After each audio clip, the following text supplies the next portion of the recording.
Prime Minister John Key is back in New Zealand with his fingers crossed for that free trade deal with India. India's story is one of growth. Its population is 1.2 billion and rising. Its economy has ignored the global recession, expanding by close to 10% each year. One of the few numbers heading in the wrong direction is foreign investment. So India is opening up its economy to a number of countries, including New Zealand. A free trade deal is due by March and is expected to triple the level of trade between the two countries to $3 billion over the next few years. Now, Anand Sharma is the Indian Commerce and Industry Minister. I caught up with him in Delhi earlier this week and first asked what a country the size of India had to gain from a deal with New Zealand. I don't think countries engage with each other looking at immediate gains. Is building a partnership. New Zealand and India share much in common. Not only that both our countries are democracies, but we also have the aspirations to engage with each other for the development of our countries. It's a relationship which is based on trust and respect for each other, considering the fact that a very large number of Indian students are studying in New Zealand. We have a substantial Indian diaspora of over 100,000 who have made their own enriching contribution to the social, cultural and political milieu in New Zealand. How much of an issue is food supply and food security for India? Is that something that you're hoping to gain from this deal with New Zealand? I think India is a country which has food security. We are perhaps one of the largest food producers in the world, second to be precise. Again, we are the second largest fruits and vegetable producer in the world. And we are the largest milk producer in the world. So it's not a question of food security.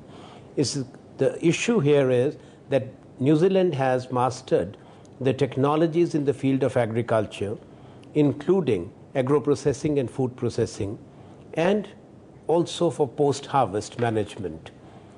And that is an area which is of special interest to us because India's post-harvest losses are high. This is one sector which alone will be seeing investments of over 200 billion within the next 3 years in India.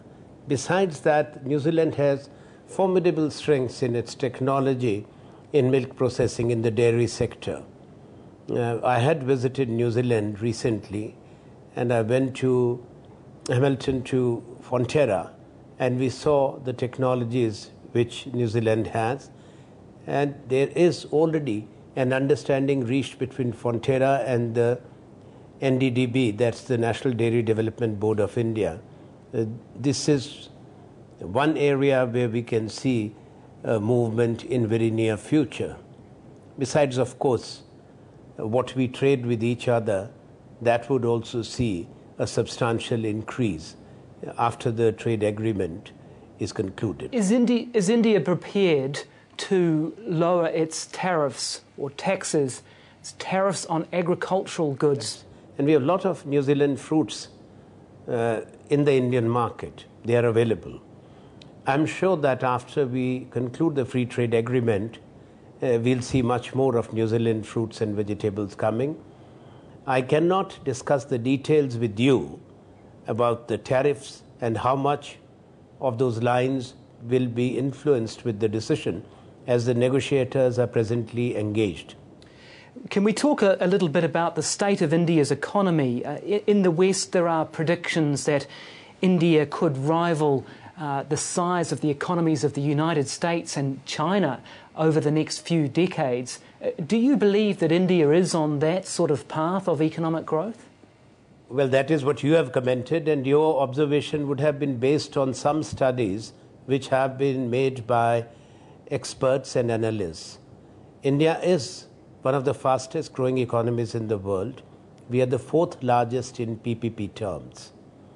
In real terms, in a decade from now, and maybe a little over a decade, of the first 5 economies of the world, the first 3 will be from Asia. There will be China, India and Japan. Now that is universally accepted or acknowledged. We are growing well, and we hope that we will be able to continue with this pace, sustaining the momentum.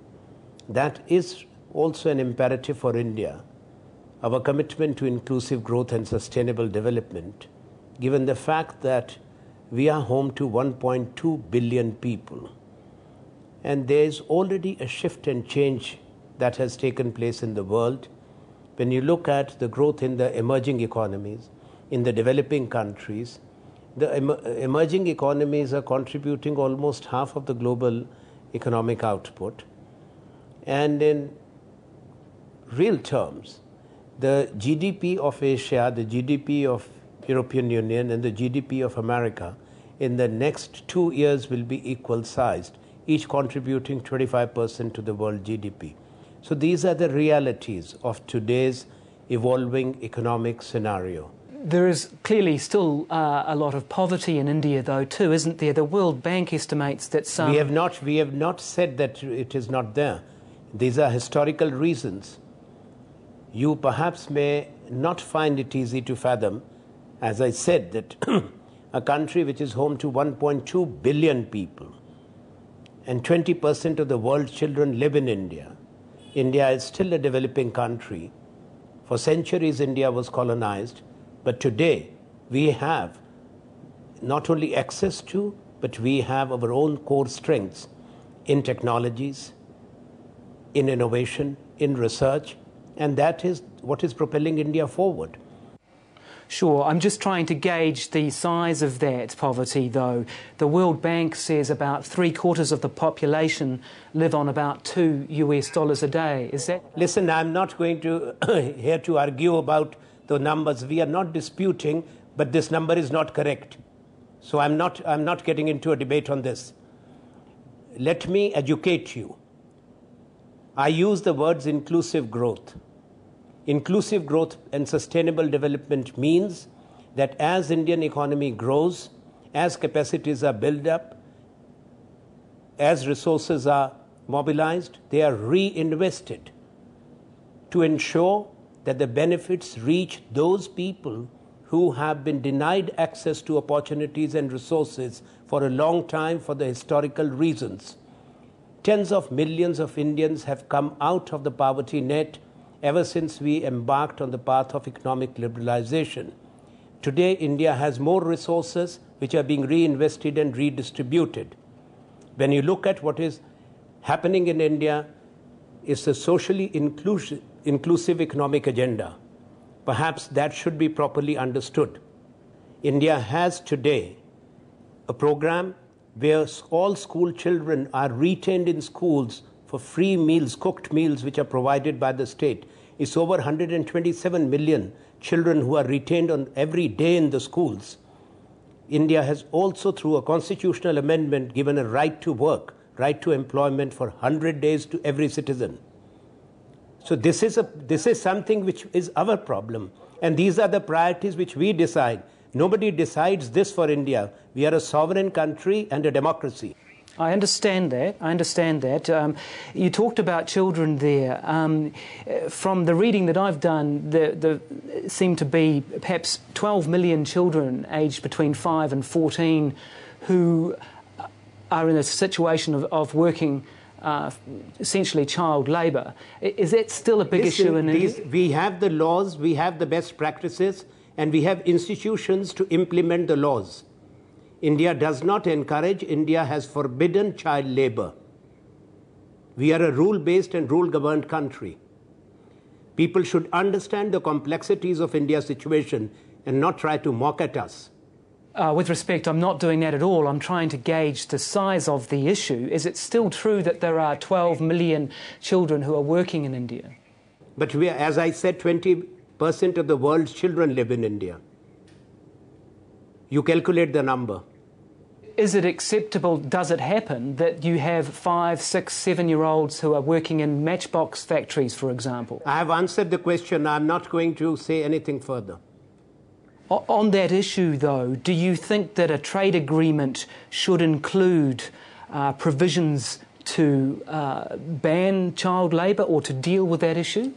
That's insulting to India. India does not allow any extraneous matters. There are other platforms to discuss this, not in trade negotiations. Thank you. He's a very rude fellow.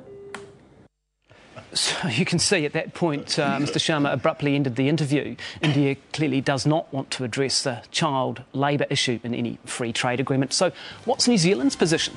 Trade Minister Tim Grosser is with us after the